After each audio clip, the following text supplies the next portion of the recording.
Welcome to Rick J. Barubiat Studio. Just wanted to show you my setup for today's painting. Alright, I have a 16 by 20 inch canvas on my desk here. Blank palette right now. Got some odorless paint thinner in this guy and some, actually I have a couple of these linseed oils. And that's going to be for the glazing obviously in to start. Oh, I could actually use this liquid white that I have, and I believe I will use that. Obviously it's a Bob Ross type of painting, and that's why I'm using his paints. They're very thick and they go on very thick, so that's the technique I'll be using today. The paints we have, I got Midnight Black, Van Dyke Brown, Dark Sienna, Prussian Blue, and Alizarin Crimson. As for the brushes, we have a Foliage Brush, a 1-inch landscape brush, a filbert number 6, a 2-inch landscape brush. You can have multiple of these, 2 of each would be better. So you can have darks and lights, or you just have to wash a little more in between paints. And that's I usually like to use one brush for each color for the the lights, and then one brush for the darks for each denomination of brush. But for today I'm just using one of each. Anyway, and then we have a number 3 fan brush and I believe a number 2 fan brush. And the large and small knives. Again, it's a Bob Ross painting, so I'm using his brushes also. You don't have to, but I have them, so I'm using them. I already showed you the paints, and the canvas is a 16 by 20. I'm using that on my desk here today. Just felt like painting on my desk. Palette I have is a Masterson. Well, let me see. I'll try to. Yeah, it's just a Masterson. I don't know if you can see that, but it's a Masterson. It's usually meant to preserve paints for the longevity, so you can close it up, and then so I put it in this box. I have a standard paper palette. This is like a 12 by 16, I believe. Yes. Anyway, that's what I'm going to be using. So I'm going to set them up, and I'll get back to you on that. I did forget to mention that we're using titanium white as well. Obviously, I mean that's you use that in every single painting. I mean that's just to make some of the colors lighter, or just white is obviously it's a color used in every painting. So at least in all my paintings, but I did forget to put it in there. I had the liquid white. I opened that up and stirred it up pretty good. It came out good, so I'll be able to use that, no problem. Because it was kind of old, sitting in my for a few years. But that's oil paint, and you just stir it up, and it's good to go.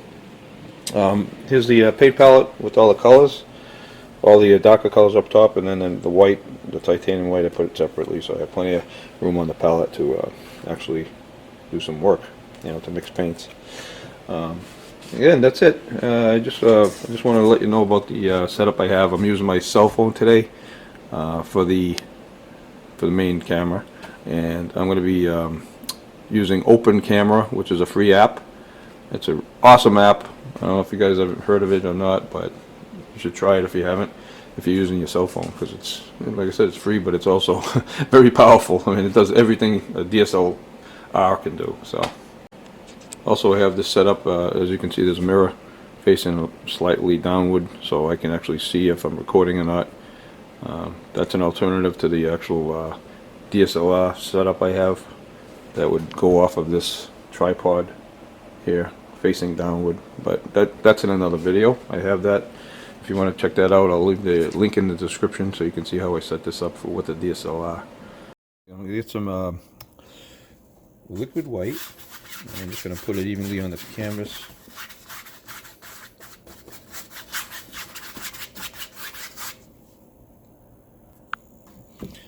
Just dabbing a bunch of blobs of it here and there. And then I'll blend it. So here I'm going to paint the sky with Prussian blue paint. And start from the top. That way it's the darkest up there. As you work your way down, lower, it picks up some of the liquid white and it gets lighter and lighter.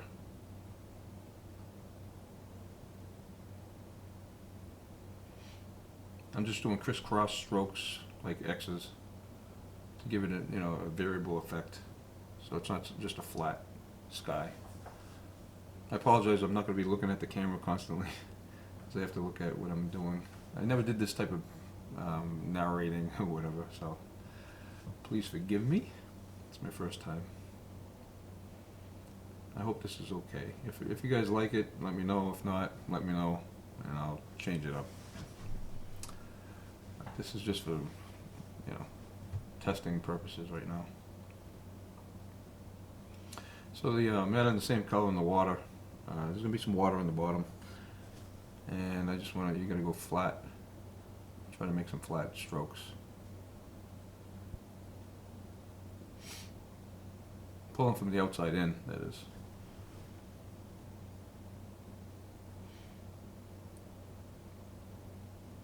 And that's I'm using a 2-inch brush, Bob Ross. I think they're horsehair brushes. Definitely, you don't want to use like a regular household brush, because unless it's real horsehair, because that doesn't work good. So I tried that when I first started this technique many years ago. First time I saw Bob Ross on TV, I wanted to follow along with him, and I used a regular house paintbrush, and needless to say, it came out all scratchy. So it wasn't exactly what I wanted, you know. Okay, here I'm doing some clouds with a 1-inch brush. I loaded up titanium white, and it does pick up the blue, so you have to kind of wipe it a little bit and dip it into the white again periodically, so it comes out. Otherwise, you'll pick up too much blue. And I noticed I didn't blend with a clean dry brush. I didn't do that. You don't have to all the time. It depends on the effect you're going for. In this case, I just wanted to get a little bit of the blurriness effect in the sky. That kind of shows distant clouds and distant objects, or, well, clouds. It helps with the effect. Again, you're doing the crisscross strokes and lightly feathering. Now that I'm doing the same on the bottom a little bit, not as much, but you want to bring it right through the. Notice how I left a clear path through the middle. I'm just trying to blend it in right across now, and I'll still leave that path, that nice little white area, to show a little light reflecting. But most of this is going to be covered up anyways. But you still want to try to keep it the same. So I'm just going over it.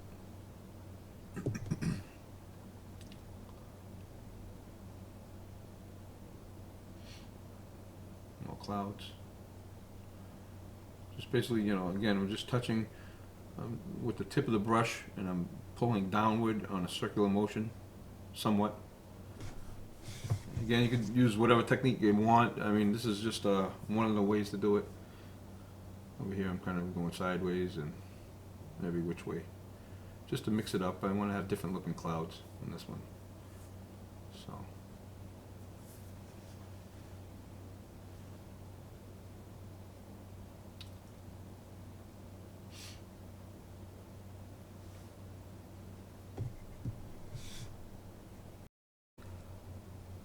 Alright, just finishing up the clouds.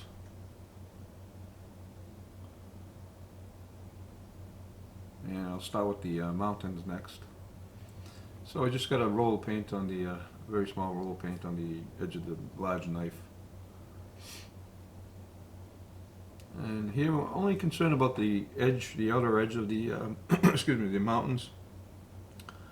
Not so much, we could care less what's going on in the inner parts of it.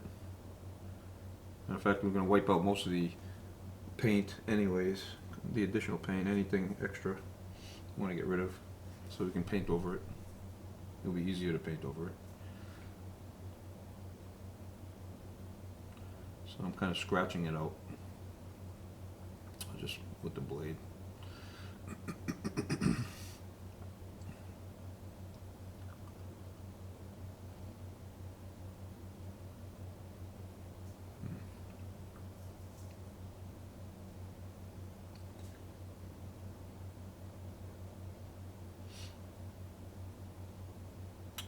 just using a dirty brush.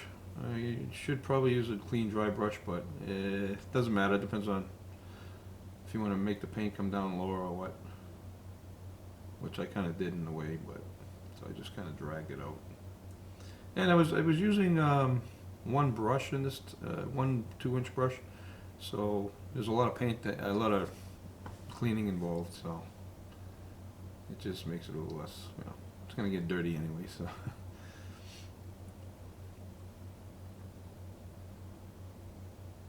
This just removes the excess paint. Here we go with the white now, the titanium white for the mountains, for the snow caps. Trying to go low, lighter here. I notice I put too much got in that, so I'm fixing that. But yeah, it comes off the brush. Off the knife. Sometimes it comes off just right, and other times it doesn't. Depends how you load the brush. It takes a lot of practice, apparently. So, I've done this for quite a long time, and I still have problems with it every now and then. I'm not certified, so I'm not Bob Ross certified. This is just I'm just attempting this on my own, obviously. So, let's see how this works out. So every now and then I go over the same area, which is not a great idea. You might want to stay away from going over. Yeah, do what I say, not what I do, type of deal. Yeah, don't go over the same area if possible. Once you know, unless it's really, really too thick or something like I did at the beginning.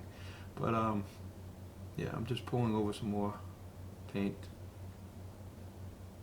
right now. But if you can just, you go over it once and just let it alone, let it be. But I'm never happy with my own work. I always try to fix something and usually make it worse. But eventually I can fix it, but that's how it goes. Sometimes. Now I have the light blue. I just added some white to the blue color that I have already on the palette. And I am doing the same technique to the shadow sides, since the light is coming from the right hand side, and it is easier if you're a righty to actually go this way.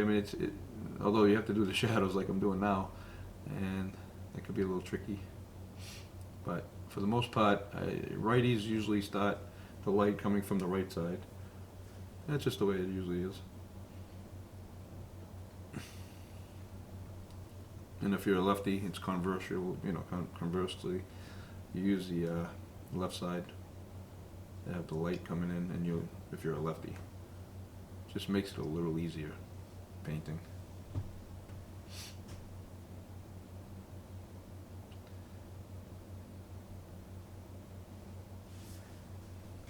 Starting the the closer mountain.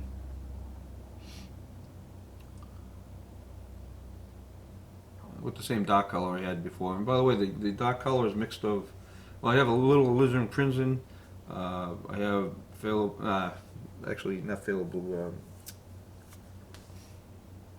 Prussian blue. I'll be okay.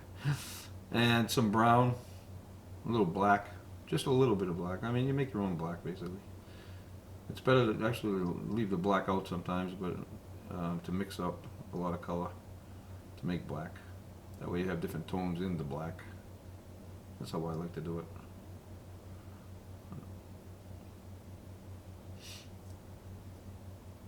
Same technique here. If you notice the edge of the canvas, when I scrape over it, it picks up the piece of wood behind it, and that's kind of not what I wanted, but unfortunately you have to press hard. And it comes out, that line comes out, so I'm not happy with that, but I fixed it later anyways.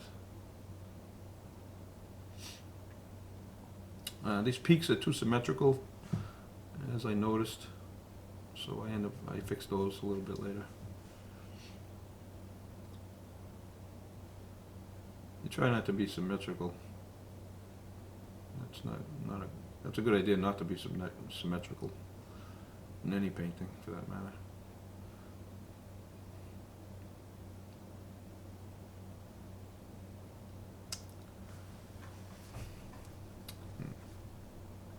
Now I'm getting the white paint. Oh no, that's right. I gotta get the brush there and swoop off the paint, the excess.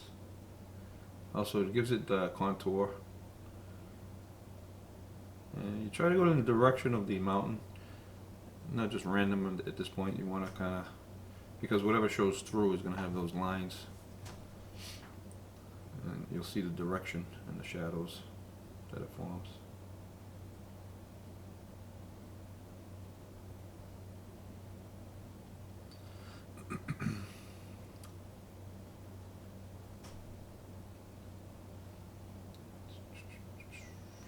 Let's see. Okay, now I'm starting with the snow and the light.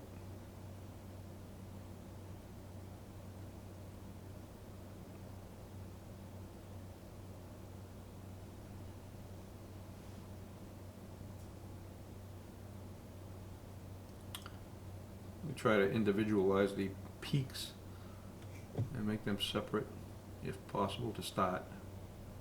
Then you can add more valleys, nooks and crannies afterward.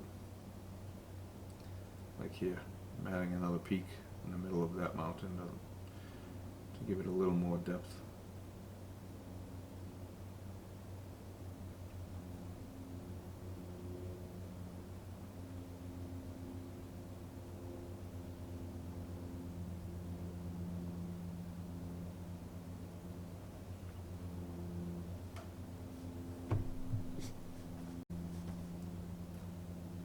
Now for the shadows.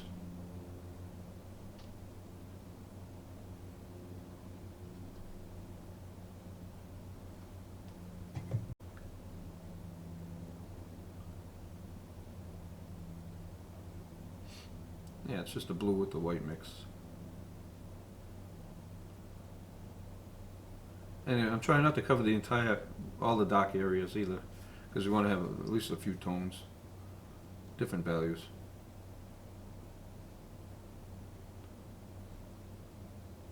Using the same technique with the breaking off the knife.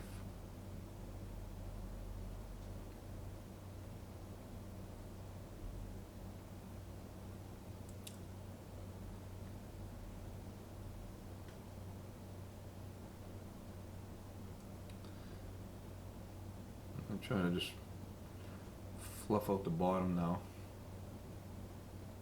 Feather it upwards and down, whatever way. It's best to go from a dry area and go upward and lift up about, well, maybe a third of the way up the mountain.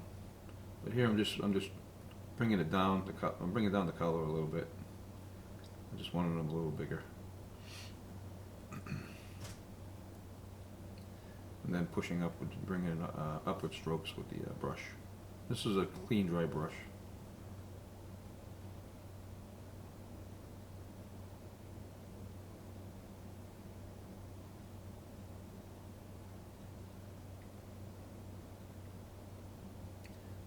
This shapes the mountain as well as gives it mist on the bottom.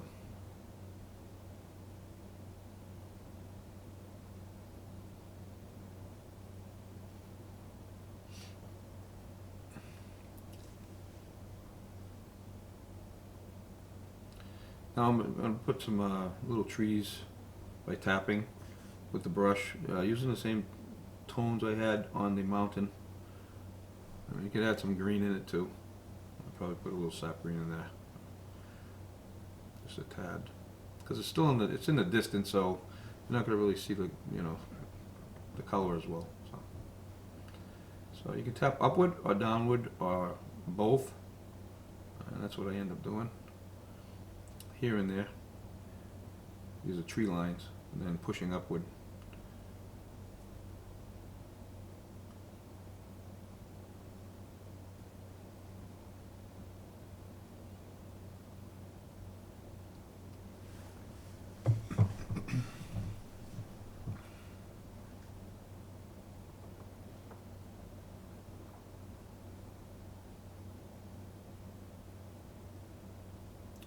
I'm not so worried about the distant mountain, as it's much further out. So I just did a little bit of that in the background there. I decided I didn't like it too much, so took it off.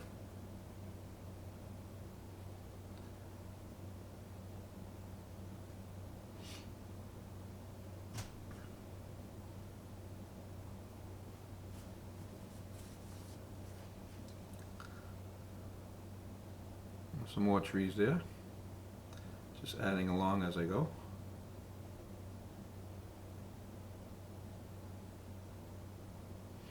Now the left side is going to be covered, so I'm not so concerned about the left side of the left mountain. Same with the right side for that matter. And I decided, like I said before, I'm going to put some water in the foreground there. So I'm just going to separate that area, and then we'll push down and put some reflections after.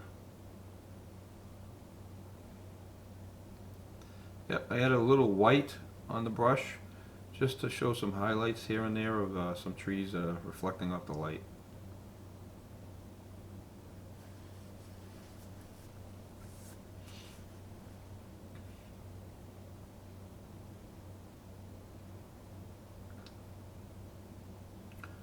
Very distant trees, so not much detail is needed at this point.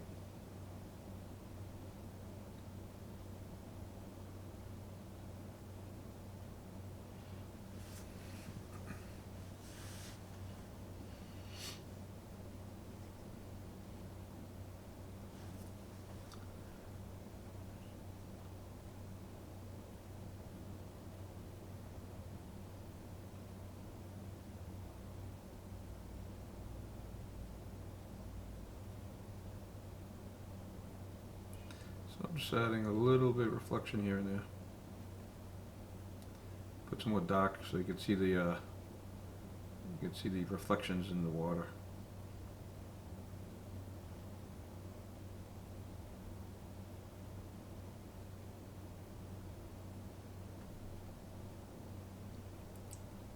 And I'm going across to give it a sheen.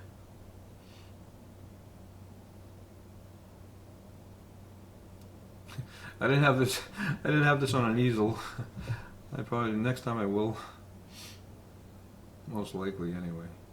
Because every time I go side to side, as you see, yeah, the whole canvas was moving left to right, right to left. Not so good. It's not the most ideal situation.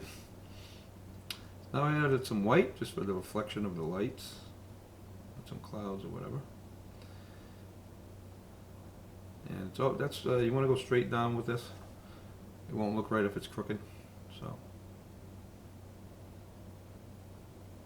I just got a little liquid white on the brush. I mean, I'm sorry, on the knife, and I'm cutting it across to give it a slight separation. That's all. Again, this is in the distance. I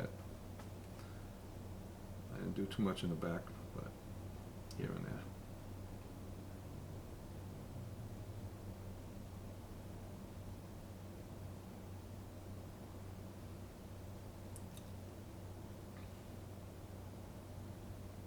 Good. Alright, so now I'm using the large fan brush, and I'm going to do some trees, starting with the straight line down, and then I kind of sporadically go back and forth, pushing downward on the edges of the brush.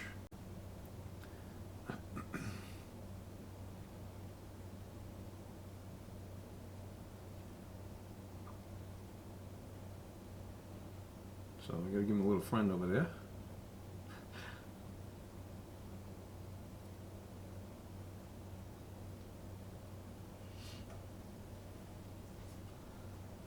And you want to keep these, a little different. You want to have one maybe going one way, one going another, slightly off the other way.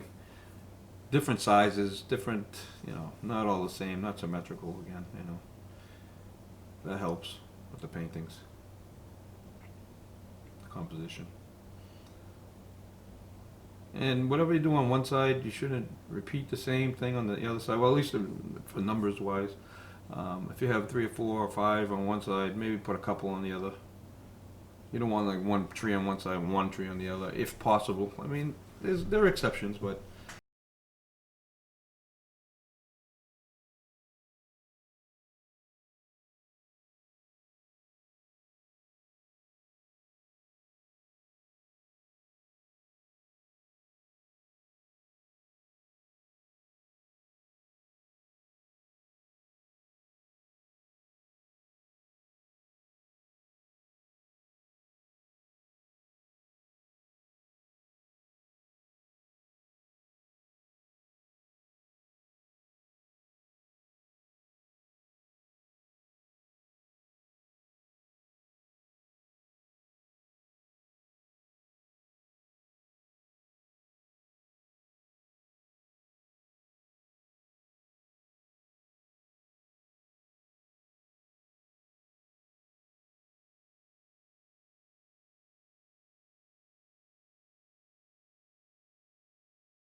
that I use for the mountains and trees. The base color. And I'm putting in reflections here.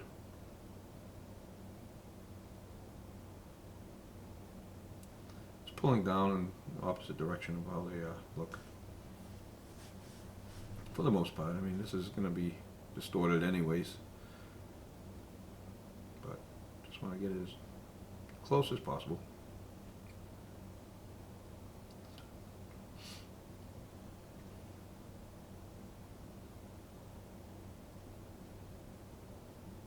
So I'll be coming back on these trees with some highlights after. Just getting the base colors in right now.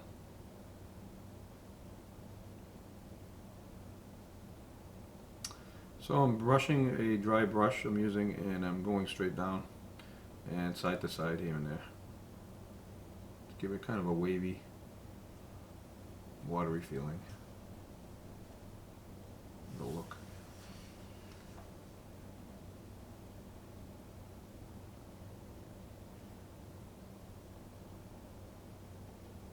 Hopefully I'm explaining this right. I mean, you guys can see what I'm saying, you know, just a matter of how I did it. Okay, now I'm using the white, straight white, titanium white on the knife for some land. It's pulling on an angular left, going from top to bottom left.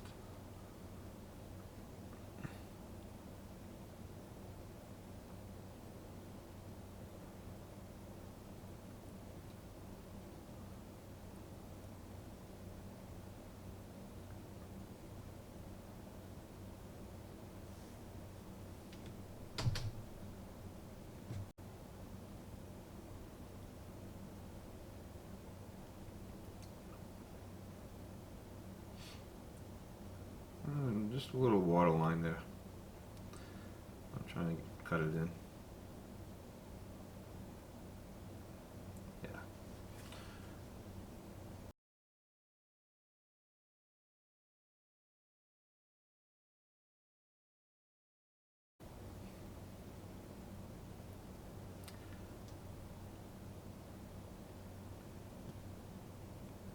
I'm going to highlight the bushes and trees. First, the ground area. You got to use I'm using a 1-inch brush with titanium white again, since it's snow, and I'm trying to use just the upper edge of the brush, one of the edges at a time, and it's it takes getting used to. It's you have to load the brush a certain way too. It helps if you load it in one direction. You know, and you have a lot of paint on the brush too, and then when it comes off, it gives an effect of many leaves or branches or whatever, and you know, it depends on the pressure you're using. That takes practice, and you have to just touch a certain way, like I'm doing right now. Just touch it, and leave it alone. Don't go over it again if possible. Sometimes you have to, but that's a rare occasion. So, and you try to stay above the dock area in this case, where the water meets the bushes. But when you go inside the dock area, obviously you can't stay away from it. So, but a thin paint does stick to a thick paint, so you sometimes have to, I don't want to say water it down, but you have to thin it out. And you can either use paint thinner, or you can use some liquid white. In this case, that's what I used. And you can mix it in with the regular titanium white, the thick paint, and that helps. That helps with the situation. So it sticks better onto the canvas over the other paint. Now I'm doing the light blue for some mid-tone highlights on these trees.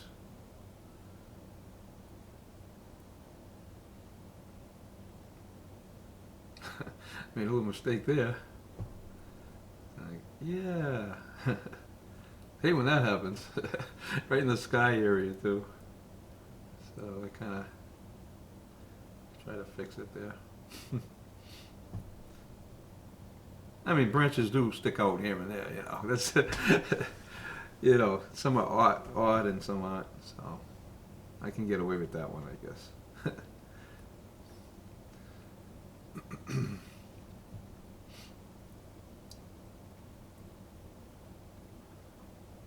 I noticed that the paint isn't showing up as well, so you got to get some more paint on the brush and maybe a little thinner to help it stick again. Very little.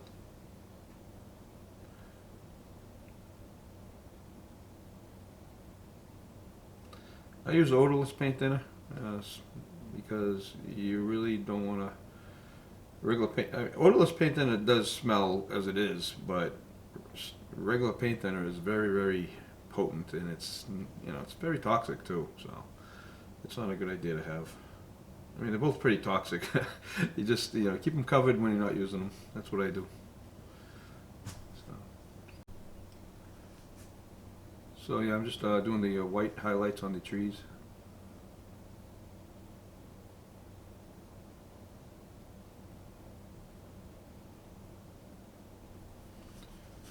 Some snow and lights here and there.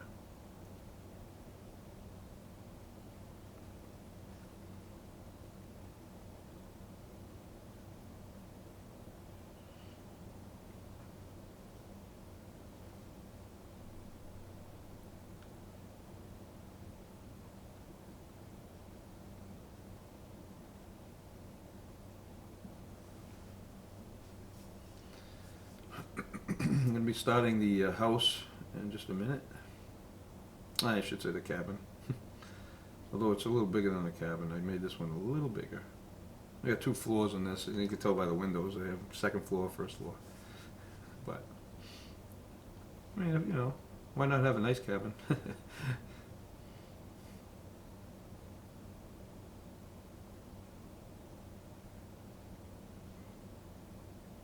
I mean, I wouldn't want to live out here, but I wouldn't mind visiting, you know, for a weekend or even a week or so, just to get away from it all.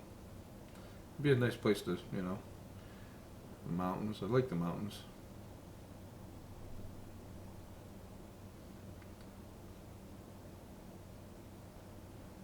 The mountains are about two hours away from me, so it's not that bad. I mean, we can, you know, once in a while, my wife and I, before Ariana was born, our daughter, we did go to the White Mountains a couple of times for the weekend. It was nice, you know. And yeah, we had a lot of fun and enjoying the do a little hiking and whatnot. So every now and then we go back. Lately it's been a rare occasion though. We don't get to go out too often.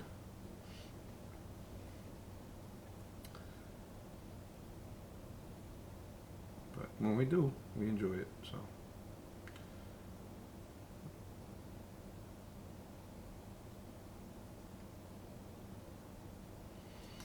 yeah, so as you can see, I cut in the house and I put in some darker paint over the front, and now I'm adding the lighter paint. I have some brown, Van Dyke brown, and I think a little bit of white, and some dark sienna. Oh, on one side.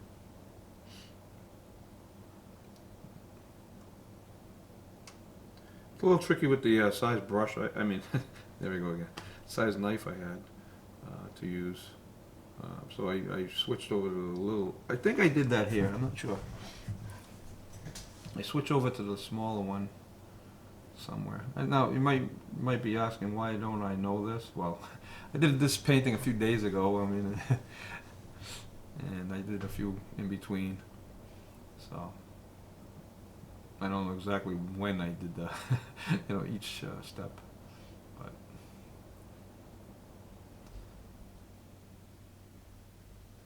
okay, so yeah, I'm going to put some boards in there, cutting in every so often. I'm just going to put some straight up and downs. And then later I'll put the windows and doors in.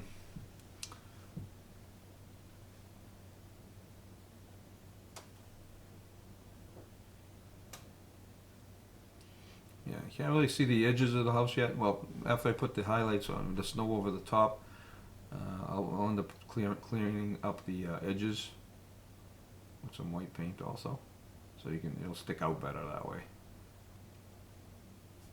So I'm just laying the roof snow on, and it will pick up the paint, so you gotta keep getting a fresh roll of paint every now and then. Trying to define the edges of the roof line.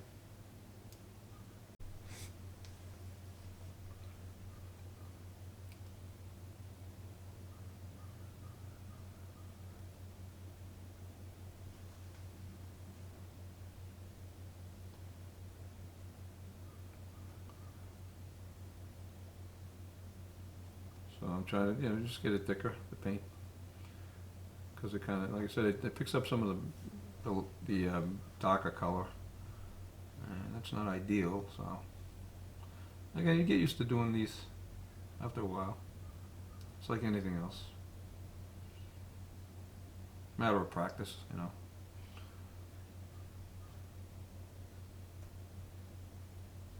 I'm just squaring off the lines a little better. Now I'm adding in some icicles off the roof line here and there. Trying to pull down the paint that's already there. It's a little tricky.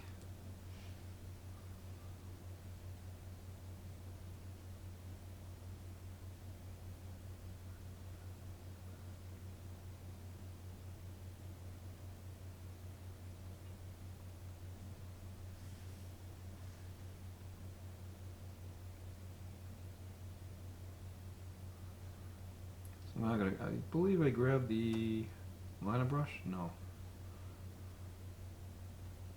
Yeah, maybe. I don't remember. No, I just used the tip of the knife. I mean, you can use a liner brush for this too. Not for the, oh, okay. I'm doing the doors and windows right now, that's why.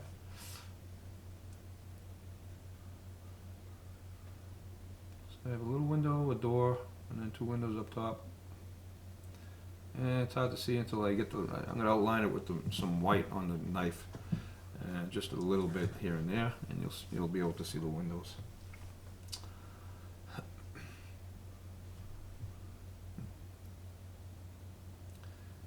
So there's the windows and doors.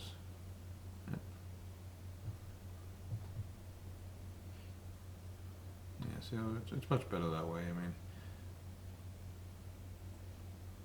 can't see it otherwise. I mean, it just blends in, Now I could have put them as though the person was home, and put some yellow in there instead of brown, but I chose to leave it dark. I mean, this is the afternoon, so you probably wouldn't see yellow light. That would be at nighttime.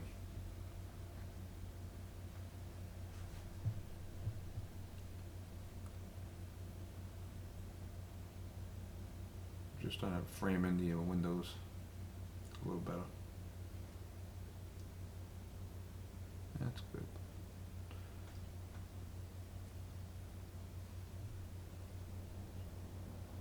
On the side of the house there, get a little line going so you can see the difference where it meets the edge of the house.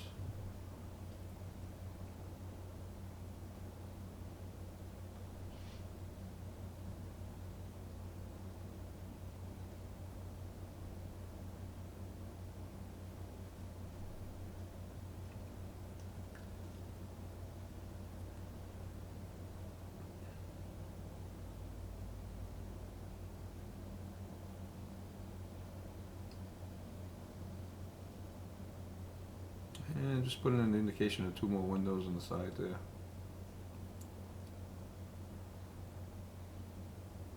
And that's the shadow side, so it's just going to be a little darker. So it's not as important for the detail.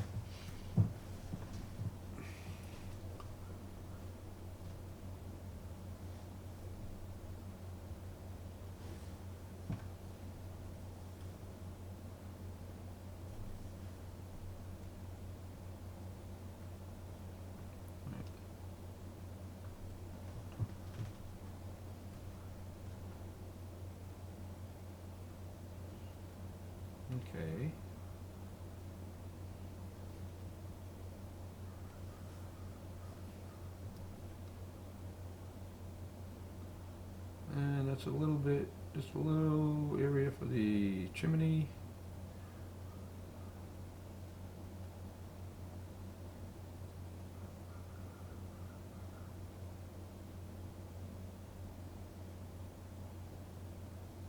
It's not really coming off the knife too well. So, well, it's good enough. Put some snow on top of that.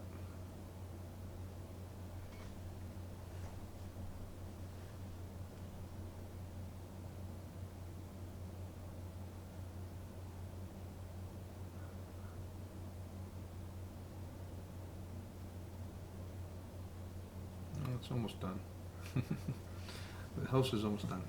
Cabin.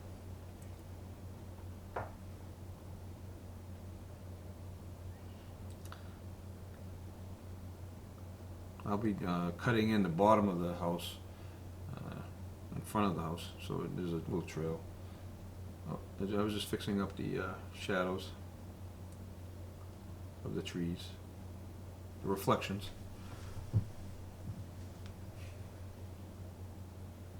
And I'm putting some lines across and down again, just to get a little better effect.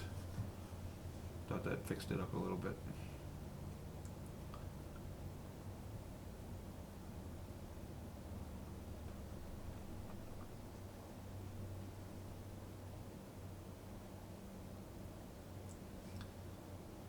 Yep. Now I'm gonna, here we go. Now I'm putting the front end of the house with the snow.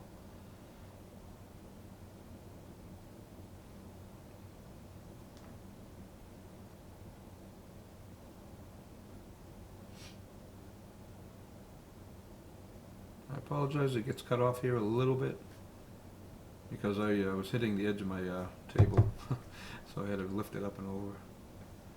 Piece of wood I have on the table to. I think it's okay.